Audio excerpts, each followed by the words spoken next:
Hello दोस्तों, आपका स्वागत है आपके ही चैनल स्टडी अड्डा 24 ऑफिशियल चैनल में। तो आज हम देखेंगे आधुनिक भारत का फर्स्ट लेक्चर, जिसमें हम गांधी जी से बनने वाले सभी महत्वपूर्ण बिंदुओं को देखेंगे तथा इसके अंतर्गत हम देखेंगे महात्मा गांधी जी का जीवन परिचय, गांधी जी की दक्षिण यात्रा, राष्ट्रीय आंदोलन में उनका योगदान और महात्मा जी से संबंधित सभी सत्याग्रह। तो चलिए आज की वीडियो शुरू करते हैं। तो महात्मा गांधी जी की माता का नाम पुतलीबाई था और उनके पिता करमचंद गांधी। महात्मा गांधी जी की पत्नी का नाम कस्तूरबा गांधी था तथा इनके 4 बेटे थे, मणिलाल, रामदास, देवदास, हरिलाल।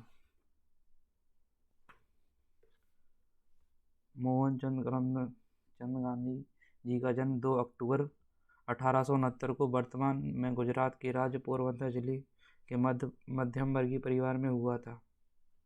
इन्होंने 13 साल की उम्र में इनका विवाह कस्तूरबा मनरवर नजी से हो गया था।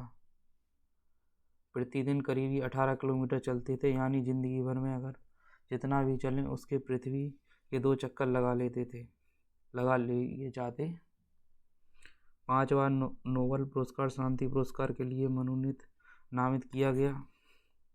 4 महाद्वीप, 12 मुल्कों में नागरिक अधिकारियों से जुड़े आंदोलन का श्रेय उन्हें जाता है।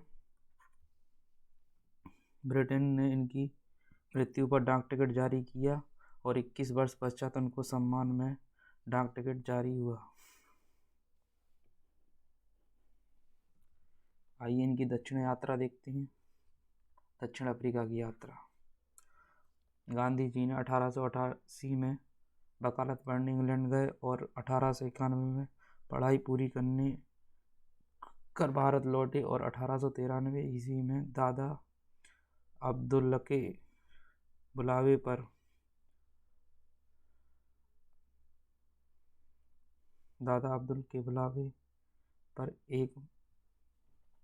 एक मुद्दे में के सिलसिले में दक्षिण अफ्रीका गए और उन्हें यहाँ रंगभेद का सामना करना पड़ा। ट्रेन में डरबन से प्रिटोरिया जाते समय पीटर मरित्सबर्ग रेलवे स्टेशन पर उन्हें जबरन ट्रेन से नीचे धक्का मारकर उतार दिया गया। पीटर मरित्सबर्ग रेलवे स्टेशन, ये पूछा जाता है एग्जाम में, कहाँ से? डरबन से प्रिटोरिया।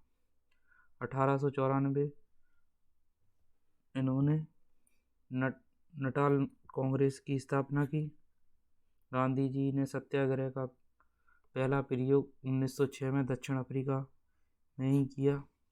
1915 में अंग्रेजी सरकार ने उन्हें केसरे हिंद की उपाधि दी, से सम्मानित किया और उन्हें भर्ती करने वाला सर्जेंट कहलाए। 9 जनवरी 1915 को गांधी जी अफ्रीका से भारत लौटे, इसलिए 9 जनवरी को भारतीय प्रवासी दिवस मनाया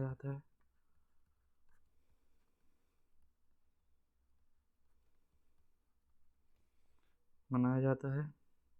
हिंदू विश्वविद्यालय के उद्घाटन समारोह में तथा पहला भाषण बनारस हिंदू विश्वविद्यालय के उद्घाटन समारोह में दिया। 1916 में गांधी जी अहमदाबाद से साबरमती आश्रम की स्थापना की। आइए देखते हैं गांधी जी की प्रारंभिक सत्याग्रह, चंपारण सत्याग्रह। उस समय किसानों को एक अनुमत 20 कट्टा में 3 कट्टा, मतलब 20 टोटल तो 3 हिस्सा भाग पर नील की खेती 3/20 खेती करने के लिए बाध्य किया गया। इसे तनकटिया पद्धति कहते हैं। किसान इससे छुटकारा चाहते थे, इसके लिए राजकुमार शुक्ल ने गांधी जी को आमंत्रित किया। जिसने आमंत्रित किया? राजकुमार शुक्ल ने। तब गांधी जी ने सत्याग्रह शुरू किया और सरकार झुकी और जांच के आयोग का गठन किया गया तथा इस पद्धति को समाप्त कर वसूली का 25% हिस्सा किसानों को वापस किया गया। तो इससे इनका मनोबल और भी बढ़ गया कि आप सत्याग्रह कारगर है। गांधी जी के कुशल नेतृत्व से प्रभावित होकर रविन्द्रनाथ टैगोर ने उन्हें महात्मा जी की उपाधि दी। Most repeated question many time exam में।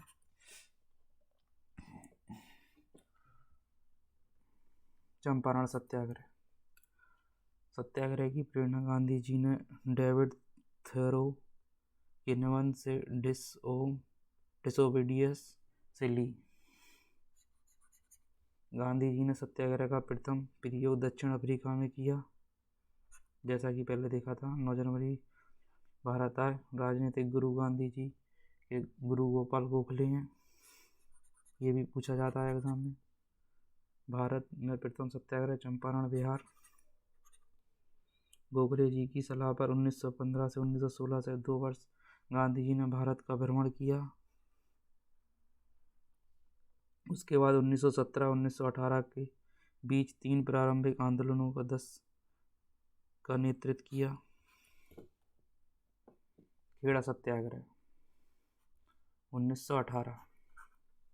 1918 ईस्वी में गुजरात के खेड़ा जिले में भीषण अकाल पड़ा। इसके बावजूद सरकार ने मालगुजारी प्रक्रिया बंद नहीं की, अपितु 23% और वसूली बढ़ा दी, जबकि राजस्व व्यवस्था के अनुसार यदि फसल का उत्पादन कुल उत्पादन के 1/4 से कम हो तो किसानों का कर्ज पूरी तरह माफ कर देना चाहिए। इस पर गांधी जी ने घोषणा की, यदि सरकार गरीब किसानों का कर्ज माफ कर दे तो सक्षम किसान स्वयं कर देंगे। सरकार ने गुप्त रूप से अपने अधिकारियों से कहा कि जो किसान सक्षम हैं उन्हीं से कर लिया जाए। यह आंदोलन भारतीय कपड़ा मिल मालिकों के विरोध में था। यहाँ पर मजदूरों ने बोनस से लेकर गांधी जी के मुख्य हड़ताल करने को कहा, स्वयं भी भूख हड़ताल पर बैठ गए। मतलब दूसरा, यहाँ पे गांधी जी ने फिर से भूख हड़ताल पर बैठ गए और यह उनकी पहली भूख हड़ताल थी। इसके फलस्वरूप मिल मालिक समझौते को तैयार हो गए और इस मामले को एक ट्रिब्यूनल को सौंपा और जिसके मंजूरी के पक्ष लेते हुए 35% बोनस देने का फैसला सुनाया। खिलाफत आंदोलन, ये कब से कब तक रहा? 1919 से 1924। Most important date. तुर्की में खलीफा के पद की स्थापना करने के लिए अंग्रेजों पर दबाव बना। रोलेट बिल, जलियांवाला बाग के फलस्वरूप अखिल भारतीय खिलाफत कमेटी ने खिलाफत आंदोलन का संगठन किया। गांधी जी के प्रभाव में खिलाफत तथा असहयोग आंदोलन का एकमत हो गए। खलीफा पद की समाप्ति। राष्ट्रीयवादी मुस्तफा कमाल ने 3 मार्च 1924 को समाप्त कर दिया। कारण, गांधी जी ने धर्म के ऊपर आवरण को दरकिनार करते हुए हिंदू मुस्लिम एकता के आधार पहचाना। उनके बीच आपस झगड़ा था, लेकिन सभ्यता मूलक एकता थी।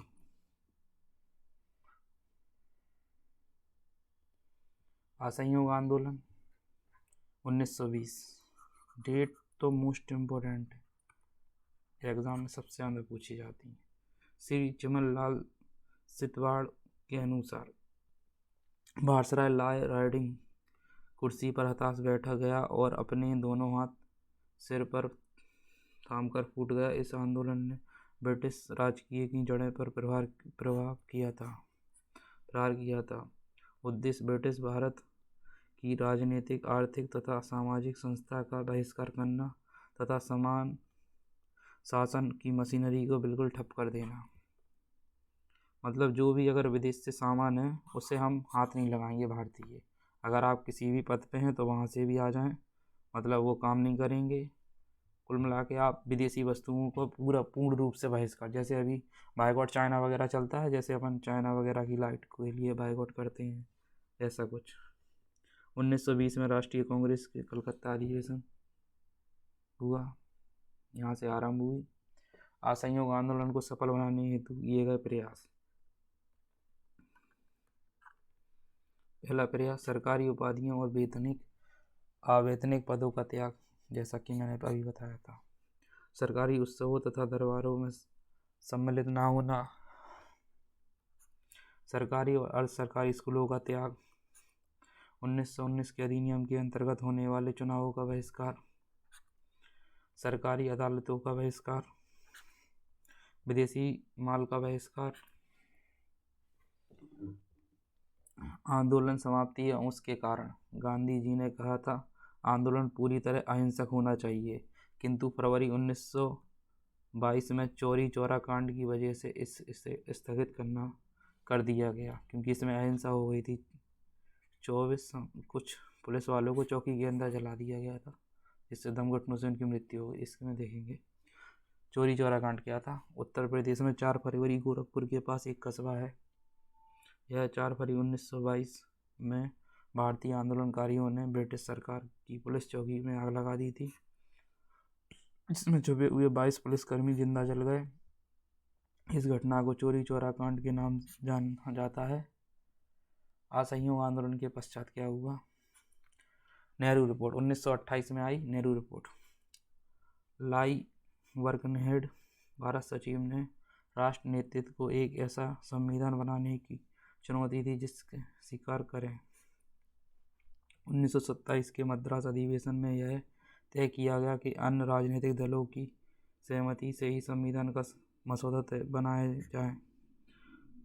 1919-28 को 10 अंसारी की अध्यक्षता में सम्मेलन हुआ और इसे मोतीलाल नेहरू की अध्यक्षता में एक समिति के गठन की गई, जिसके संविधान का मसौदा तैयार करने का कार्य सौंपा गया। 1919 में नेहरू समिति ने 28 अगस्त 1928 को अपनी रिपोर्ट सौंपी और इसे लखनऊ में आयोजित सभा में स्वीकार कर लिया गया। नेहरू समिति रिपोर्ट की सिफारिशें भी पूछी जाती हैं, इम्पोर्टेंट। भारत के डोमिनियन स्टेट का दर्जा, सांप्रदायिक निर्वाचन प्रणाली को समाप्त किया जाए, संयुक्त निर्वाचन प्रणाली अपनाई जाए, भाषीय आधार पर प्रांतों का गठन, भारत में धर्मनिरपेक्ष राज्य होगा किंतु अल्पसंख्यकों के धार्मिक और सांस्कृतिक हितों का पूर्ण संरक्षण होगा, केंद्र एवं प्रांत में संघीय आधार पर शक्तियाँ विभाजन होगी, केंद्र के पास अलग होंगी और प्रांत के जो स्टेट होंगे वो अलग होंगे राज्य के पास। भारत उच्चतम न्यायालय की स्थापना होगी, संघ लोक सेवा आयोग की स्थापना होगी। इतना सब कुछ था नेहरू समिति रिपोर्ट की सिफारिशों में। साइमन कमीशन, इसके 1919 के भारत शासन अधिनियम की समीक्षा के लिए 1927 में गठन किया गया साइमन कमीशन का। ये भी अभी एसएससी जेईई में पूछा गया था ये क्वेश्चन, पर इसे घुमा फिरा के पूछा गया था। अध्यक्ष कौन थे? सर साइमन थे, इसलिए इसका नाम साइमन पड़ा। विरोध का कारण, इस आयोग में एक भी भारतीय नहीं था, इसलिए भारतीयों को लगता था कि इसकी रिपोर्ट में पक्षपात होगा और अंग्रेज के हितों का ध्यान रखा जाएगा। बहिष्कार का निर्णय, कांग्रेस के मद्रास अधिवेशन में एम अंसारी की अध्यक्षता में 1927 में। भारत में आगमन 3 फरवरी 1928। Date most important, Simon Commission Bombay Bharat पहुंचा। साइमन कमीशन से जुड़े हुए कुछ तथ्य, आइए उन्हें भी देखते हैं। जब लाहौर लाठीचार्ज में लाला लाजपत राय घायल हुए तो उन्होंने कहा, मेरे ऊपर लाठियों से किया एक एक 4 अंग्रेज शासक की ताबूत की कील साबित होगा। मोस्ट इम्पोर्टेंट, ये भी पूछ लेते हैं, किसने कहा था ऐसा कथन।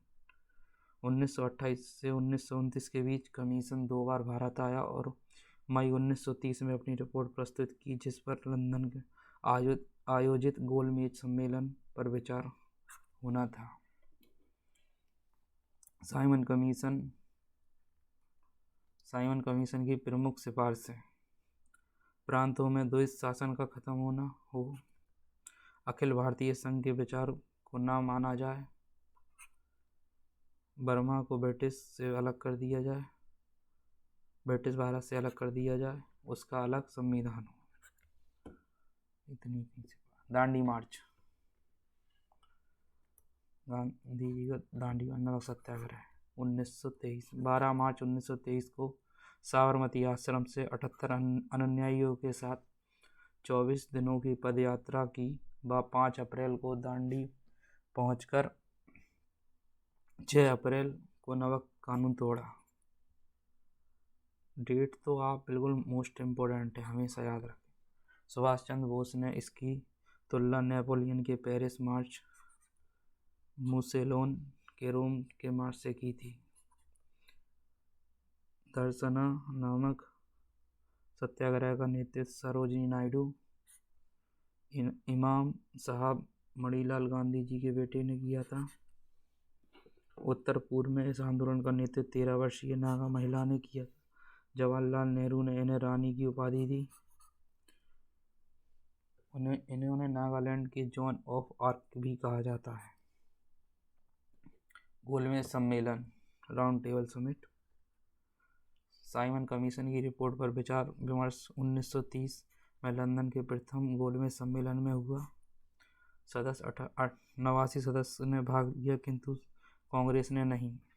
गांधी जी इरविन समझौता। ब्रिटिश राजनीतिक कांग्रेस में गांधी जी का साथ चाहते थे।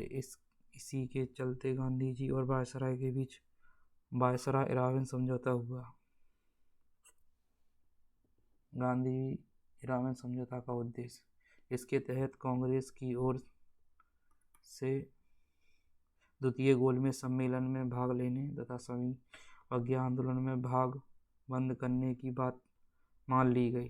द्वैत शासन गोलमेज सम्मेलन 1931, जिसमें गांधी ने कांग्रेस के सदस्य के रूप में भाग लिया और लेकिन सांप्रदायिक समस्या के विवाद के कारण असफल रहा। सभी ने अवज्ञा आंदोलन 6 अप्रैल। विवरण इसमें देखेंगे। ब्रिटिश साम्राज्यवाद के विरुद्ध में भारतीय राष्ट्रीय कांग्रेस एवं मुख्य रूप से गांधी जी ने नेतृत्व में चलाया गया क्या कारण रहा। यंग इंडिया समाचार पत्र के लेख द्वारा सरकार ने 11 सूत्री मांगे की और उनके माने जाने पर सत्याग्रह की चर्चा बंद करने को कहा। 31 जनवरी 1930 तक का समय दिया गया और सरकार ने मांगों को नहीं मानी। तब ये सभी ने अवज्ञा आंदोलन शुरू किया गया। दोबारा शुरू किया नहीं किया।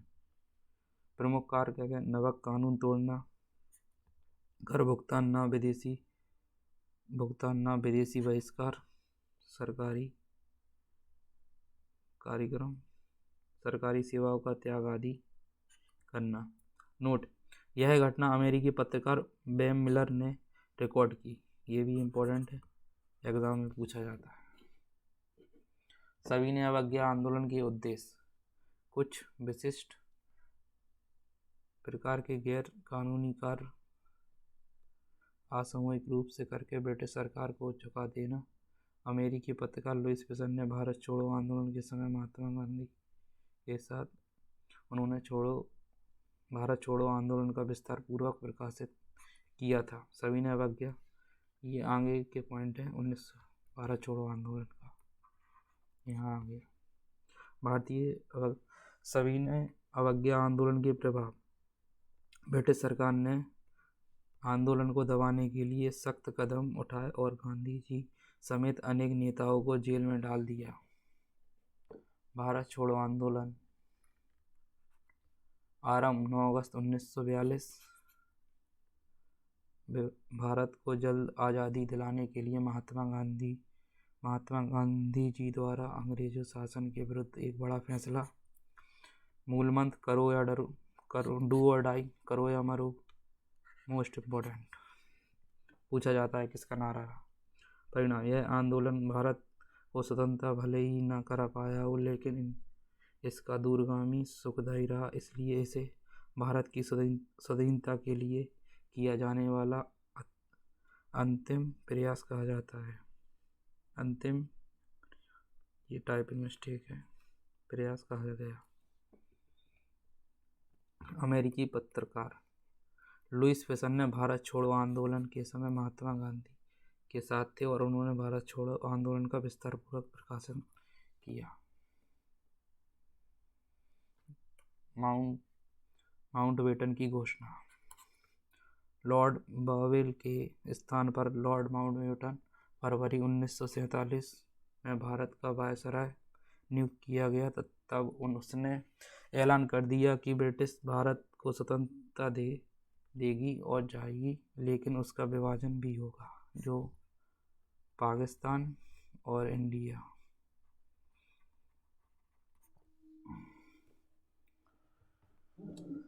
ये दोस्तों पार्ट 1 था। इसका पार्ट 2 भी आएगा, जिसमें गांधी जी से संबंधित सभी MCQ रहेंगे। Thank you. Like, share and subscribe.